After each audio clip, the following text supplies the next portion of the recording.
शिवेजी को हो गई बुखार, इधर का मारे छोरी। अरे बाबा हम नहीं ये आई कि चल गे गंगिया डुबकी लगाई बहु गंगा के पानी में। चल गे गंगिया डुबकी लगाई बहु गंगा के पानी में। आई जाई तौनी खाद गजब चढ़ल जवानी में। आई जाई तौनी खाद गजब के चढ़ल जवानी। हेलो निशा जइबे तोर संगे भरल जवानी में। डर बड़ी लागे तोर संगे भरल जवानी में। आई जाई तौनी खाद गजब भरल जवानी में।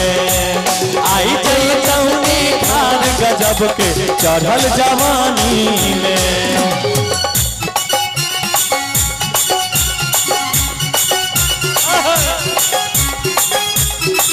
क्या बात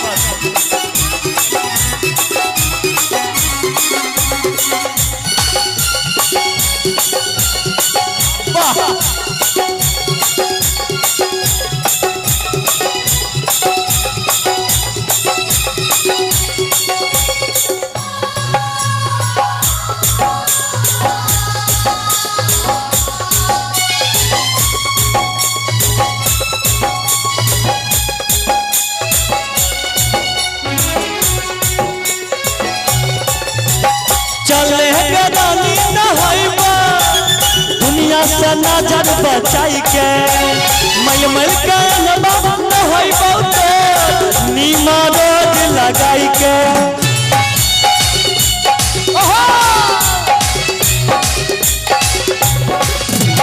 चले गे रानी नहाइबा दुनिया से नजर बचाई के मल मल के नहाई बहुत नीमा रोज लगाई के। मल मल के अनवान हई बहुत नीमा रोज लगाई। खुशबू से महकब तौनी सा अंग पानी में।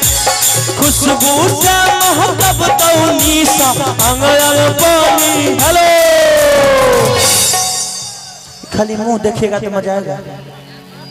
थोड़ा डांस करिए नहीं तो गाना गाइए। दो काम करिए। हम तो डांस भी करते हैं गाना गाते हैं। मेरे साथी में देखिए ये सब लोग कर ही रहे हैं। I love you. अरे पापा मोबाइल में घुसा लेगा सब आपको समझे। मोबाइल अच्छा तो सबके मोबाइल में तो मैं हूँ ना जी। और अभी वीडियो ले रहे तो और हो जाऊंगी। पहले लोग ये लोग फोन पे देखता था यूट्यूब पर, अभी सामने सामने है ना। कि डर बड़ी लगता तोरा रानी भरल जवानी में। डर बड़ी लगता तोरा रानी भरल जवानी में। आई जा भरल जवानी में। अपना जीवन तोर संगे भरल जवानी में।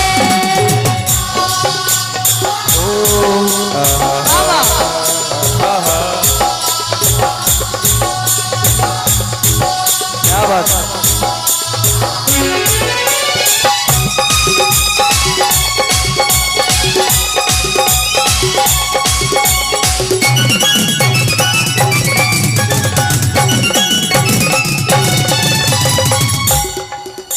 ये हरियर हरियर देख के हमारा मन हरियर हो गया। चल गे रानी नहाइबा दुनिया से नजर बचाई के मल मल के नहाई बहुत नीमा रोज लगाई के। क्या बात।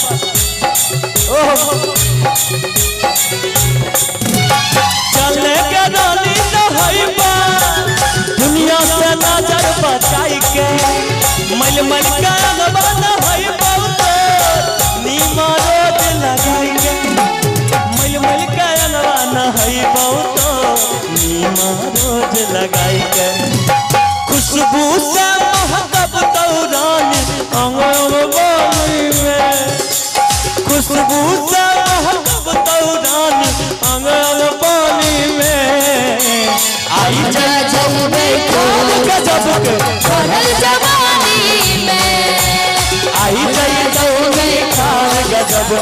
चढ़ल जवानी में। चल के गंगिया डुबकी लगाइबो गंगा के पानी में। चल के गंगिया डुबकी लगाइबो। हेलो, अच्छा यहाँ बगल में कोसी है ना, कोसी नदी। कि चल के गंगिया डुबकी लगाइबो कोसी के पानी में। वाह वाह, ऐसा मुझे तैरने आता है। तैरने आता है? बिल्कुल।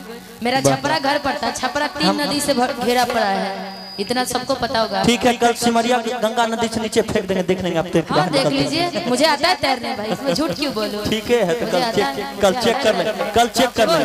ऑफ कोर्स चेक कर सकते हैं।